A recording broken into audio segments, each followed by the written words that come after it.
Hello, everyone. I'm Nancy Jo Lambert for the ISTE Librarians Network, your host for today's webinar, along with Jennifer Casa-Todd. There she is.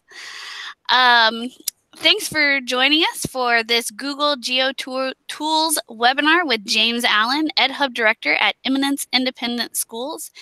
The ISTE Librarians Network is proud to be hosting this free webinar, and the ISTE Librarians Network has a mission to promote librarians as leaders and champions of educational technology and digital literacy. Our key mission is to provide a professional learning community where librarians can leverage technology, knowledge, and expertise to improve school library programs, increase access to information, and foster strong teaching and learning environments in a connected world. I think today's webinar is really going to help us with that connected world part. Today's webinar, Google GeoTools, will be an introduction to Google GeoTools with an overview of Google Earth, My Maps, Street View, and Tour Creator. James Allen is a teacher librarian and EdHub director at Eminence Independent, a kindergarten through 12th grade public school in Kentucky. He is an organizer and regular moderator of KYL Chat, which gives librarians across Kentucky a place to share and explore new ideas. James is a Google for Education certified innovator and Google Earth education expert. He is also a past president of the Kentucky Association of School Librarians and is a member of the American Association of School Librarians Best Apps for Teaching and Learning Committee. We will be taking questions and comments via social media today and live via the YouTube chat. So please tweet using our hashtag ISTELib, and we'll do our best to answer. There are two ways to participate. You can open up the YouTube live, and the chat is over on the right-hand side of the screen, or you can tweet. The ISTELib team promises to pay attention to the hashtag and the chat and address any questions or comments you have. And if they're live during the webinar, we'll get those over to James so he can address them as well. Again, thanks for joining the ISTELib community today. Over to you, James. Hello. I'm glad to be here. I think this will be fun. I'm going to share my screen. All right. So just so you all know, we're not going to go in super high depth into any of these individual Google tools, but it will be kind of an introduction if you're kind of new to Google GeoTools and have a few other somewhat non-Google things at the end I'll share too. But we're going to mainly focus on, I'll also share these slides in the end, so don't feel like you have to copy down these links or anything. Mostly going to focus on Google Earth, My Maps, Street View, Tour Creator, and we'll talk a little bit about expeditions at the end too. There's some cool updates that have happened recently with that one. So let's start with Google Earth. So not too long ago, I don't want to tell you the exact date, but I guess not much longer than a year. I feel like Google Earth only had its software version, so you had to have a PC or Mac to use it. But since then, they've released their web version, so it works on Chromebooks. The iOS app is updated, and it all kind of matches up now, so that's good. It kind of gives access to a lot more people. Some of the features that were in the like full-blown Google Earth software are not there now in the web version, but they keep adding things kind of a little bit at a time, like they do with most Google tools. They don't throw everything at it all at once. There's lots of testing that goes on and those kinds of things. So it is more than just a really awesome globe. It has all kinds of information in it. As we go through this, I'll show you some of the things that are in there. First, I'm just kind of go to Google Earth and give you a little idea of what it looks like, how it works to navigate around inside of there. So it's just earth.google.com. And usually it's click on launch right there. I use Chrome because it seems to work a little bit better in there. And it loads, and then you get this nice, beautiful globe. And if you notice the satellite imagery that shows up the clouds, that's actually live. So that changes every time you go into Earth. I don't know how often it refreshes, but it's a fairly live image of what the clouds actually look like. So now I like using Google Earth on my iPad, but a lot of times on the computer, I find it a lot easier to use the mouse. The wheel kind of lets you zoom in and out. If you as we zoom in closer, I'm going to click on down the bottom right. You see a little crosshair. That's kind of like Google Maps. It'll take you to your location. So it's going to zoom me into where I am here in Kentucky. You can also go up in the top left, and this is new to the web version of Google Earth. In the old Google Earth, you couldn't just search a location or a place or a school like you can in Google Maps. But now you can actually type in, I'm going to type in our Eminence Independent Schools EdHub, and it will kind of fly you there. All right. And then this is kind of cool. You can use the middle mouse button, the wheel. Most mice have a wheel, so you can hold that down and then kind of tilt the view so it looks like you're kind of looking at it from different angles. And then you can go back to just this view. And if you notice, Eminence is a little bit in the middle of nowhere. There's kind of lots of green and farms all around. But if you go to a little bit more populated place, I'm going to scroll over to Louisville and zoom in. Kind of see how the images change a little bit. And if I do that same tilting, you'll see the 3D buildings kind of pop up. So not every single place on the earth has 3D images, but quite a few do. I'm going to go through these tools over here on the left. So this next one is really cool, especially for your teachers when you're working with kids. It's called Voyager. So if you click that, these are kind of pre-made presentations using Google Earth. So there's information. You kind of go from one stop to the next. I'm going to click on one just to show you what it looks like. Here's 3D imagery. So this kind of goes to some places with some really cool 3D imagery. And if you haven't, do some research on how they create that. It's kind of crazy. It's kind of a mix between satellite images and the street view car, and planes fly over and shoot lasers at the ground and they bounce off. So if your kids or your teachers are interested in that, look that up. It's really cool to learn how that works. So over here on the right, you'll see a little information panel. Sometimes it's videos, sometimes it's images. And we can click this and fly there. Actually, we're not going to fly. This one's a little bit different. You see the little dots all over the earth. Those are places they've chosen that are really cool 3D imagery. So I'm going to click there. Fly in.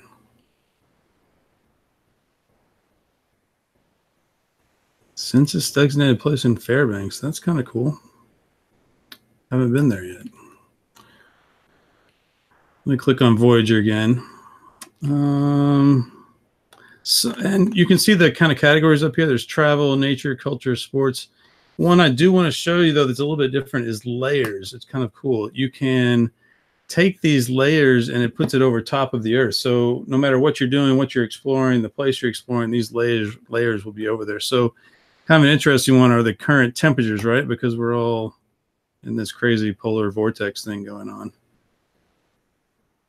So you can see how it's overlaid that image on top of the globe. And I'm going to zoom in. You can kind of see it looked worse yesterday. Today it's a little bit better. So it looks like it's retreated a little bit. And you can turn that layer on and off right there. Let's go back to Voyager. And there's not a ton here, but they keep adding those. So just watch for that.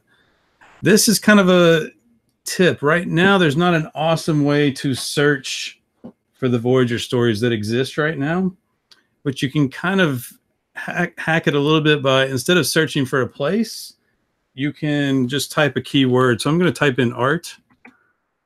And if you notice, the top ones are places, but down at the bottom, the letters art. It's not a super awesome search, but at least it's pulling that keyword that I've typed in. So American artists, environmentalists. These are Voyager stories down here at the bottom. So I can click on one of those.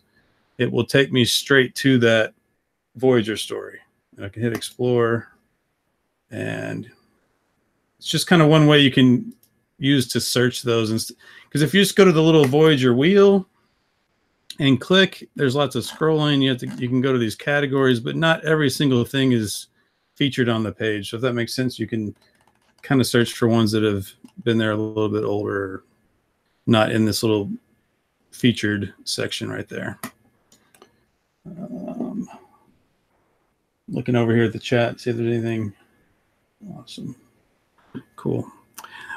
This one's kind of fun. The little dice, just like when you're doing a search, you can do I'm feeling lucky. That will take you to a random place on the planet. And depending on what you're doing with your students, that can be fun. It can be like a writing prompt. It can be a kind of thing where you have to figure out where they are based on context clues. I'm going to show you in a second how you can turn off all of these labels so that you're just looking at the satellite imagery. The next one are places that you can save yourself, bookmarks. And I should mention this now, since so many people use Google for education. It's not a core Google service, so it's not like Google Docs and Google Slides. You might have to talk with your administrator, whoever is in charge of your Google for Education domain, and have Google Earth turned on. So that's just something to think about. If you're logged in with your school account and Google Earth doesn't work, that's probably the issue. It is a little different than maps and docs and things like that. When you save a bookmark, it's actually only saving on the machine that you're on. So if I went to another computer and tried to get to these bookmarks, they wouldn't be there because I was in Google Earth on this actual computer. So it's just a little bit different than other Google tools, just to keep in mind. The next one is share. So that gives you a link, and actually just the link in your Omnibar up there in the URL bar. You can copy that and paste that into anything, any place you would share with your students, and it will take them exactly to what you see on your screen in Google Earth. They can skip all of that launch Google Earth part that we did at the beginning. Let me click on my bookmarks. I'm actually going to go back to Eminence. So while you're doing that, there is a question from YouTube. Do you know who makes the Voyager content? Debbie would like to know. Ah, that is a good question. I shouldn't have left that out. So I've also done some work with National Geographic. I did a hackathon where Google Earth Outreach and National Geographic came together and we kind of worked on some content. I actually know some people that have created some Voyager stories. They're educators just like us. Some of it's, not some of it, so far it's all very professional. It's either National Geographic, I know PBS has done some, different sources, but they work with Google very closely to create really polished presentations basically through Google Earth. So, and I'm going to get into some other things in ways where you can kind of create your own. Right now, there aren't really creation tools inside of Google Earth. I hope they will be adding those before long, because I think that's really powerful when students can create their own content inside of this. But right now, you kind of have to do some hacks to get that to work, and it's not super intuitive. But until that works, I can show you a few ways around it. But the content is not all created by Google. They have partners that work with them to create those. So one tool that's pretty new is the measurement tool, which has been in Google Maps for a while, but it's a little ruler over here on the left, and we can just click and it draws a line. You can actually fill this shape in. And over on the right, you can see the perimeter and the area. So any place on Earth, you can draw those lines. You can stretch them out after the fact.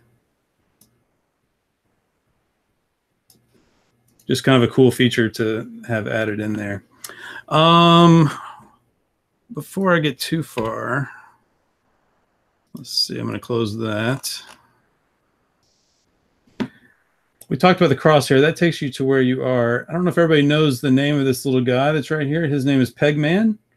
He is in Google Earth just like he is in Google Maps. You can click him and drag him, and as soon as you drag him, you start to see little dots, and you'll see blue lines. So those blue lines are likely where the Google Street View car has driven, and you can see Street View images. So if I drop him, let's see, I'm going to drop him just kind of right here on Main Street in Eminence.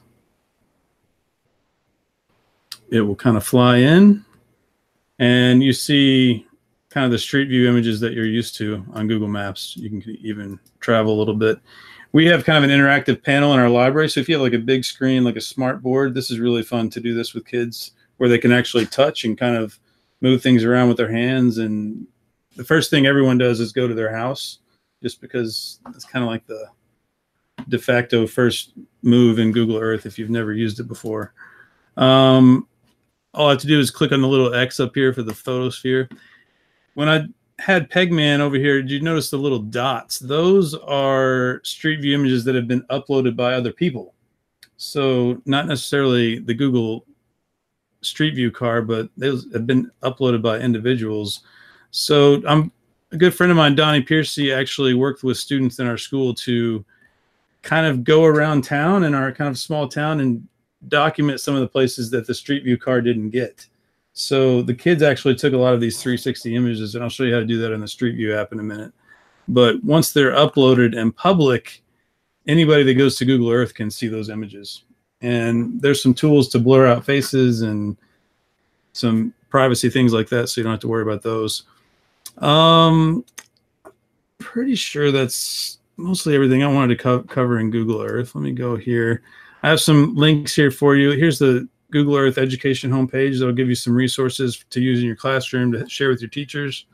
The Voyager stories, that's just a link to that one.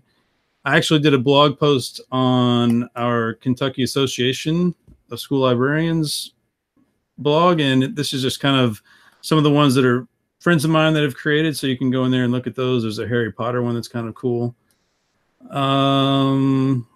Mr. Piercy has some awesome ones too. You can go to his website and look. So next we're going to talk about My Maps. So My Maps is a way for you to create your own custom Google Maps that you can share on a website. You can share a link to your students. And the cool thing about those is they work just like a Google Doc. They're collaborative, so students can work together to create those. You can embed text, you can embed images, you can insert videos. So that content is pretty rich. The biggest difference is that it just doesn't quite look as cool as Google Earth does. It's more of a kind of a two-dimensional experience. What I would like you all to do, if you would like to, is go to this link. It's bit.ly/ISTELib webinar, and it should take you to a Google map that looks like this one. And what I thought would be cool is if people actually place a pin on the map where they are, maybe like the temperature where you are, just for people to have an idea. I tested it out with Nancy Jo earlier. She's 52 degrees apparently in Texas. It's a little. Yesterday it was 4 degrees here near Louisville. So you might have to click edit up at the top, but once you've done that, there's a little icon that looks like a marker. You'll click that, and then wherever you click on the map, that's where it's going to pop up. So you can just type your name or your city or whatever you want to put in here.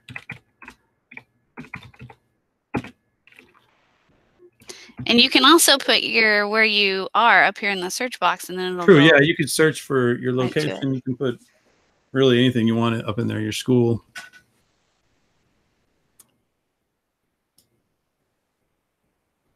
Here's my point there. I'm going to delete that one. Ah, cool. We have Edgewater, Colorado. Nice. Vermont. And we're stretched out. Look at that. I may be the only Canadian. What do you think? I don't know. A few more people might be from Toronto. I'm going to refresh the page again. Oh, get some more. So you can see how quickly and easily you can, especially when you're doing things like this, like pull people in and see where they are. You can actually zoom in on one of these. Union County Middle School. That's cool. Now, this is probably not something you want to do with your students. So if you give this to 25 kids, they can all edit the map, just like you don't give 25 students all the time access to one Google Doc. It gets kind of crazy and out of control. We're all super professional educators, adult type people, so this is okay. But a lot of times what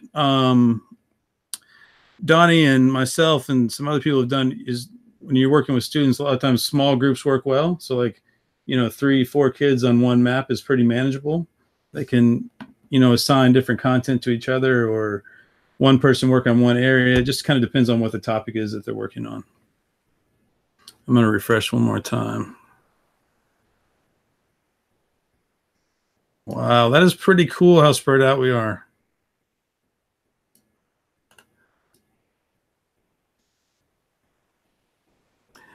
So while I'm in here, I'm going to go ahead and click on that line. So maps is a little bit different. Something that's kind of cool is you can actually, I'm going to just kind of quickly trace around Greenland up here. And our brains are so programmed to think that like Greenland is this huge place. And actually, if you grab that, I'm going to click it right here. It's a little tedious sometimes. Let me edit. If I grab it and pull it down, you can see how much kind of fix the curvature of those maps where it's like stretched out at the top and the bottom. So as we go closer to the equator, you get to see how big Greenland really is, and just kind of a cool little feature that you can do. If you get right on there. There we go. So way smaller than Brazil, right? So just kind of a cool little thing you can do. And it also gives you the square mileage and the perimeter of that shape that you've drawn. I'm going to go into a marker that I made where I am and edit it. So you can see I click the little camera. I can add a photo from my computer, from my photos, a YouTube search, and then that content will be right here when you click back on this and view this. So even as a project for one student, like they can put tons of content in here in a map that's kind of interactive. It's just a really cool way for them to share what they're learning. There's the measurement tool up there too. You can add directions. Look over here. Any questions about my map so far? No, I did not share the link of the slide deck yet, but I will. I will post it at the end. I'll tweet it out. Go back here. So another thing I want to show you that is a little bit more maps related. My friend Josh William has created this site. It's called GEteach, and it is really cool, especially depending on the topic that you're talking about. It basically pulls up 2 Google Maps, which right now it is not. I'm not sure why. This is like technology, right? As soon as you need it, it does not work.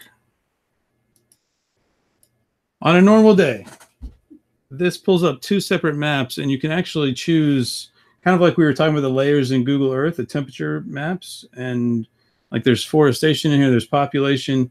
You can compare and contrast these different maps and zoom in. And as you zoom in, it zooms in equally on both maps. So you're always in the same spot, and you can compare the data on both of these. I'm not sure why it's not working right now. Maybe we'll come back to it in a little bit. Here's a good website. It shows you how to visualize your data. So the same way I had you all kind of drop your pins on there, you can also import data into your map. So if I go here, I'm going to create another layer. And you'll see the little import button. So say you have a Google form, you can have people put in a zip code, a city, and actually import all of those rows of data from the spreadsheet into your map automatically. And it'll just kind of populate, and you'll see all the pins.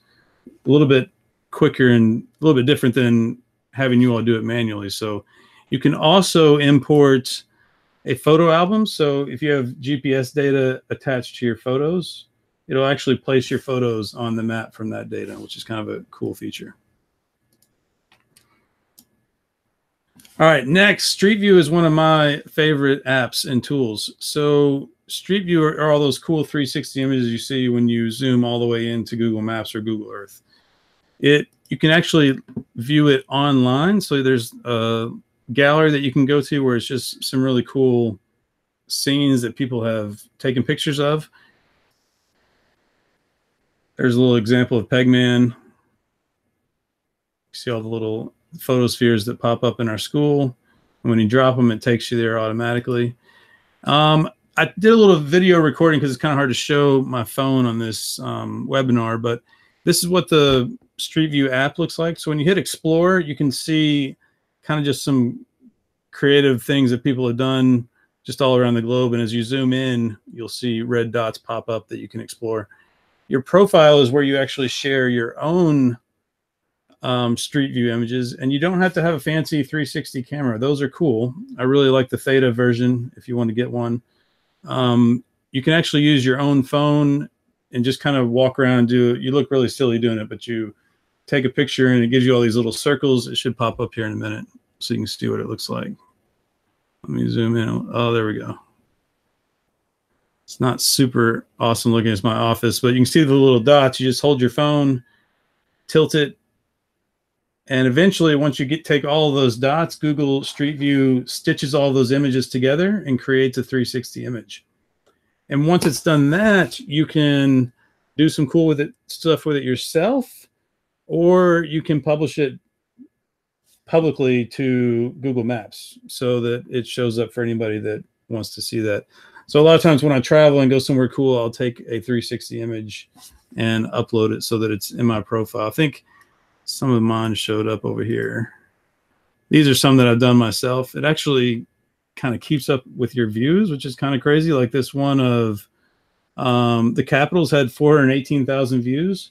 So when people go to Google Maps and zoom in on the Capitol building, my image is one of the ones that would be popped up right there when you drag Pegman over there. So that's how those get viewed. Let's see.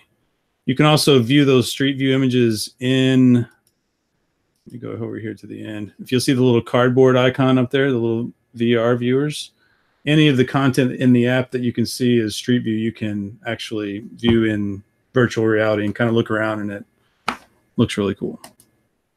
I'm going to add a few more resources here. I just left these two. There's a cool feature where you can kind of go back in time a little bit. You can see the One World Trade Center 2009.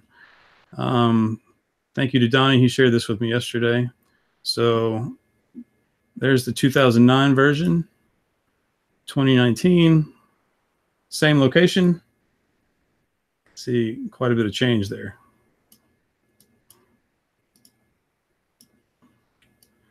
Let's see.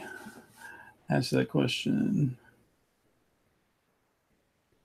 Just looking at the chat over here on YouTube. The next thing I want to talk about is Tour Creator. It is fairly new. You can actually create your own interactive tours, and you can create those from Street View images, or you can upload your own 360 photos like I just showed you I created in the Street View app. So I'm going to click here. It's kind of confusing. Poly is kind of like this overarching platform for virtual reality and augmented reality for Google. So when you go to this link, you're actually going to see Poly up there in the corner. I'll just go ahead and go to it. And you can see there's tilt brush, there's blocks, and tours right here on the left is the one that I was talking about. So if we click that one, you'll get this screen. I'm actually going to go to some of my content.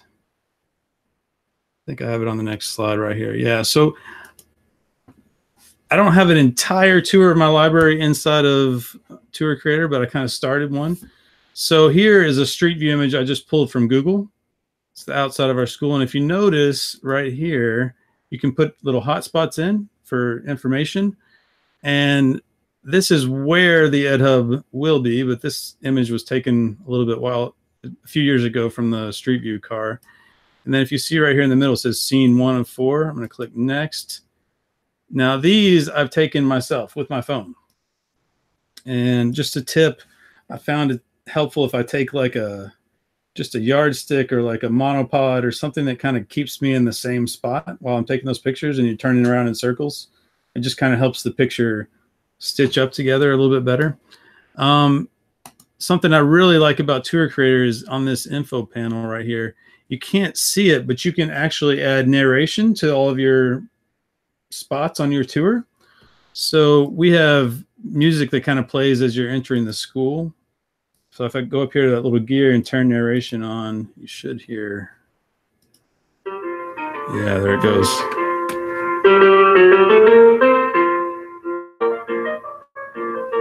So I just did a quick MP3, some Creative Commons stuff that I found, and it will play as you go through your tour. So if I click next, that goes off because I don't have one for this scene. Inside of our library, we do have a slide. It's really fun. Click on one more. This is another feature I like about Tour Creator. You can actually put images inside of your tour that pop up. So you can see one right there. And those will also show up in this little menu over here if you have a whole bunch of them. So if I click this, it pops up a little image of our self-checkout kiosk that I've placed inside of the tour. So it's kind of an extra feature. So you can picture kids making this and putting all kinds of content in here, stuff that they've done themselves, either a virtual gallery walk, or it could be science related, it could be math related. The topic is really kind of up to you and your teachers and your students. It can be really anything. Let me go back to my presentation. These are just some cool examples I found on the little thing where they're showcasing some of the creations that people have made. I really like this one. How does a town become a town? Takes a second to load. So info panels, some cool images that pop up.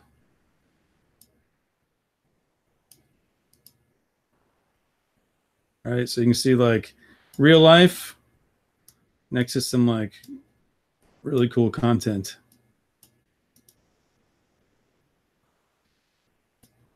And then this is kind of out there, but I know there's a lot of times you've wondered about ways to collaborate with different people. You can actually create your own 360 art. So the same way you create those images with the Street View app, you can actually embed 360 metadata into just a still two-dimensional image. So this is just an example I did. So I drew this picture on my iPad, and then I used a tool. I have this link is here, and there's a tool that you can use to inject that 360 data into your image. And in the end, you can actually embed your tour creations inside of your Google site or your whatever website you use. So these are some examples here at the end. One that my student did. We were just kind of messing around with Google Drawings and templates, and this one's not super exciting, but the kids thought it was cool that they could put a picture in there and then drag it around, explore it with their VR goggles in the end. I don't know if you've seen that Prisma app, but here's the library just kind of with a crazy filter on it. So anything you can do to edit a regular picture, you can edit your 360 image and then re-upload it into Tour Creator to create some pretty cool things. So last is Google Expeditions. I think my time's looking pretty good. Yeah, that's good. Most of you have probably seen Google Expeditions by now. It's been around for a little bit. The augmented reality stuff is a little bit newer. Your device has to be a little bit newer to use it, unfortunately. But if you haven't tried the AR stuff, that's really cool. That's where you still see your surroundings on the phone, but you see kind of this imaginary 3D object in your own environment, and you can walk around and look at it from different angles. Something that's brand new, and I don't even think it's on the iOS app, the Apple apps, but if you have an Android device, you can go to Tour Creator. Let me see if I can go back to mine right here. I think it's, let's see. Let me go back.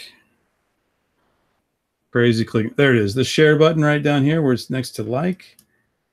You'll see this little Expeditions button. So we've all been wondering when we would be able to create our own Google Expeditions, our own field trips that we create ourselves. This is it. So you can create that inside of Tour Creator with Street View images and your own text, whatever you want to put in there. And then clicked on Expeditions. So when I log into the Expeditions app, anything that I've liked in Tour Creator will show up as an expedition that I can actually push out to my students and let them view. I'm kind of excited for it to come to Apple devices. I'm sure it will, but usually it comes out on Android first. So be looking for that. And then here at the end, I have just some extra things that are kind of cool geo-wise. Tour Builder has been around a little bit longer. It is kind of a mashup between Google Earth and kind of more of a creation tool, but you can actually create things in Tour Builder right now, and there's a little button that says open in Google Earth. So once you've created it in Tour Builder, it will attempt to open up in Google Earth. What my hope is that they're going to incorporate the tools that are in Tour Builder right now and just kind of build those into Google Earth as they keep advancing the new Google Earth. I don't know if you've noticed, if I open up a new tab in Chrome, I get just kind of this random cool satellite image. That is an extension. So anytime I open a new tab, it opens a random place on the globe, and there's one down here at the bottom right. I can click there and go explore that. That's kind of cool to have in your classroom. It just opens up some really cool spots that you wouldn't think of.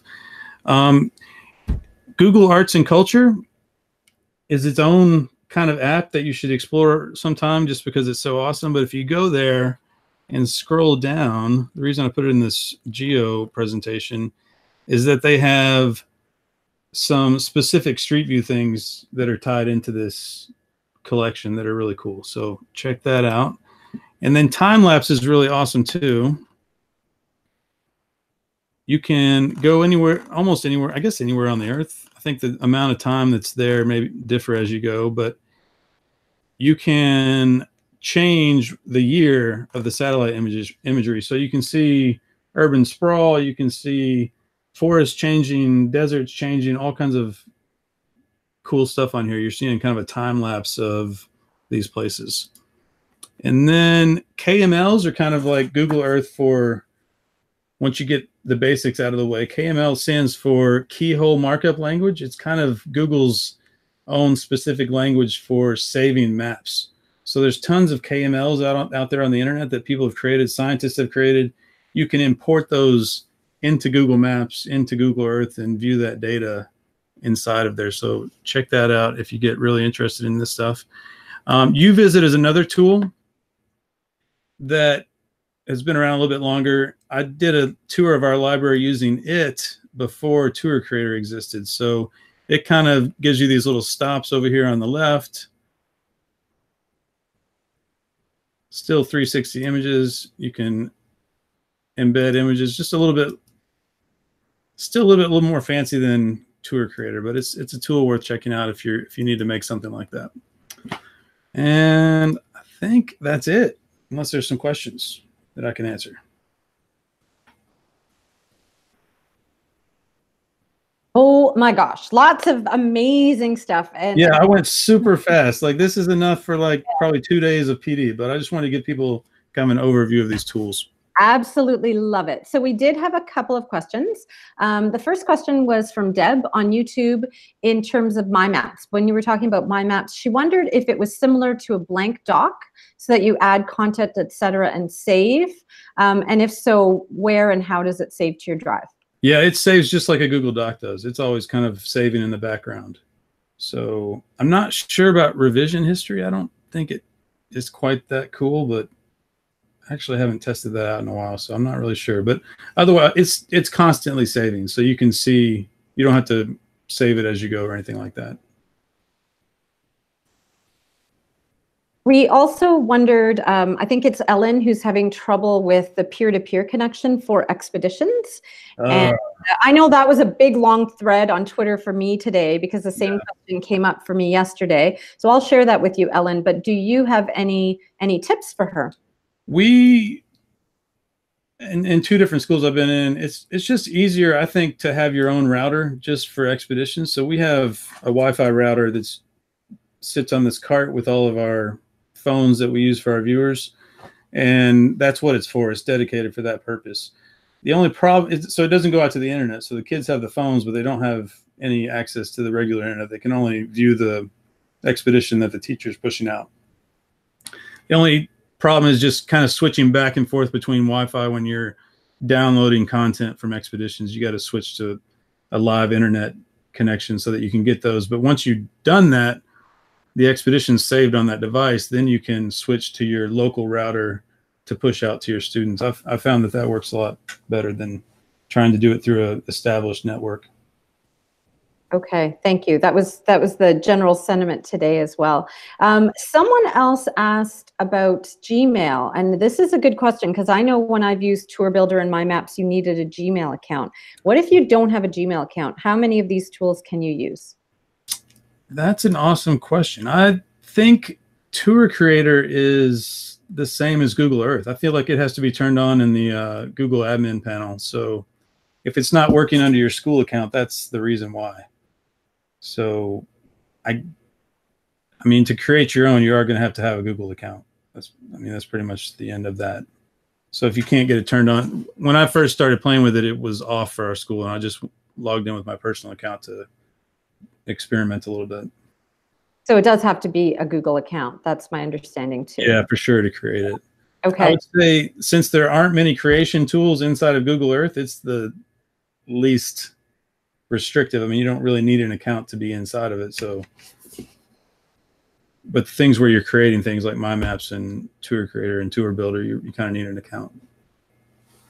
And there was another question. I think I answered it, but we need you to answer this. So the difference between Tour Creator, the new Tour Creator, and Tour Builder, from what I can see, is the virtual reality piece. Are there other differences you can talk to us about?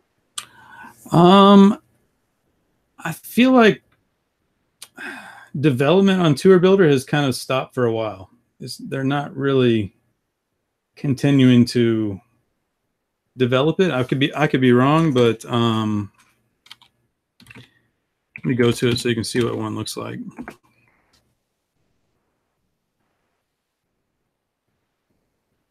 Click on this one. Maybe.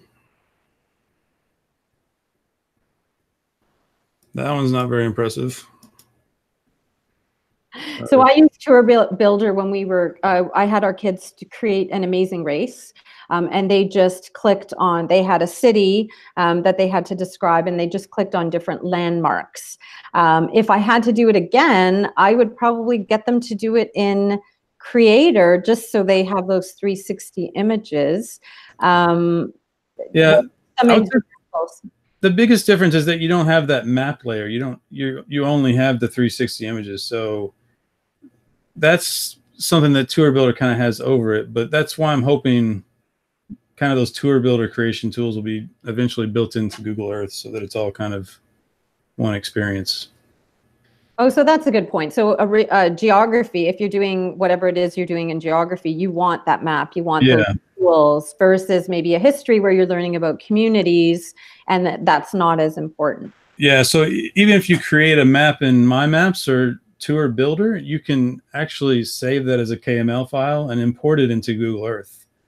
It's just quite a few more steps than what most people are willing to kind of dive into, but it's possible. It just doesn't look quite as clean yet. So Deb also asked to clarify about My Maps. Is it like a blank canvas and each My Map has its own URL? For sure. It's like its own doc, and it'll show up in your drive like that too. It'll show up as a single document in your Google Drive. Well, I didn't see any more questions. Did you, Jen?